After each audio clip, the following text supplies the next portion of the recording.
সৈয়দনা ইব্রাহিম ওনার ছেলে ইসমাইলরে দেখতে গেলেন। ওই দিন বাড়িতে সৈয়দনা ইসমাইল বাড়িতে নাই, বনে গিয়েছে শিকার করার জন্য।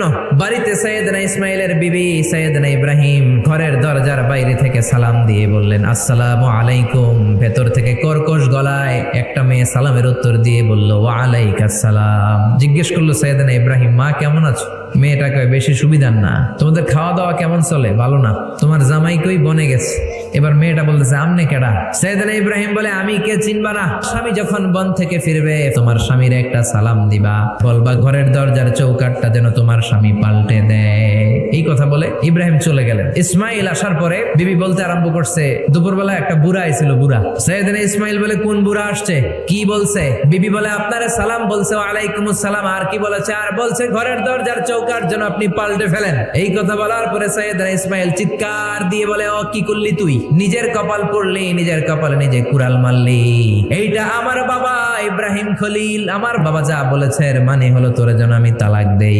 বাবার খুশির জন্য তালাক দিয়ে দিস। নতুন সংসার শুরু হলো। আরেকটা বংশীয় নেককার মেয়েকে বিয়ে করলেন। 3 বছর পর সৈয়দনা ইব্রাহিম আবার বেড়াতে আসলেন। আজকেও সৈয়দনা ইসমাইল বাসায় নাই। সৈয়দনা ইব্রাহিম সালাম দিলেন, আসসালামু আলাইক। এবার জাদুমাখা কণ্ঠে, কুকিল কণ্ঠে, মোলায়েম কণ্ঠে একটা মেয়ে ঘরের ভেতর থেকে বলে, ওয়া আলাইকুমুস সালাম। সৈয়দনা ইব্রাহিম বললেন, কাইফা হালুকি ইয়া উম্মি, মা কেমন আছো? বলো বলো। মেয়েটা বলে, আলহামদুলিল্লাহি আলা কুল্লি হাল, সব অবস্থায় আলহামদুলিল্লাহ। সুবহানাল্লাহ পড়েন।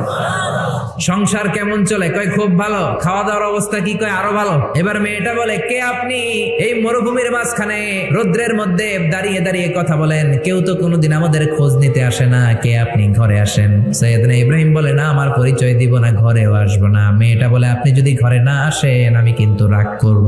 জোর করে ঘরে নিলেন, শরবত খাওয়ালেন, খেজুর খাওয়ালেন, রুটি খাওয়ালেন, মাংস খাওয়ালেন। সৈয়দনা ইব্রাহিমও চোখের পানি ছেড়ে দোয়া করলেন আর বললেন, তোমার স্বামী যখন বন থেকে ফিরে আসবে তোমার স্বামীর একটা সালাম দিবা, বলবা ঘরের দরজার নতুন চৌকাট যেন জীবনেও না পাল্টায়। চলে গেলেন। ইসমাইল আসলেন। বিবি বলল, নুরানি চেহারার এক আল্লাহর ওলির মতো মুরব্বী লোক আসছিল। মুরব্বী আসছে শুনে ইসমাইল তো ভয় পেয়ে গেলেন। কিরে, কেমন আচরণ করেছিস বল? বিবি বলে, আপনি ভয় পাবেন না, আমি খুব ভালো আচরণ করেছি, আপ্যায়ন করেছি। তিনিও খুশি হয়ে আমার মাথায় হাত বুলিয়ে দোয়া করে দিয়েছেন আর বলেছেন ঘরের দরজার নতুন চৌকাট যেন জীবনেও আপনি না পাল্টান। সুবহানাল্লাহ।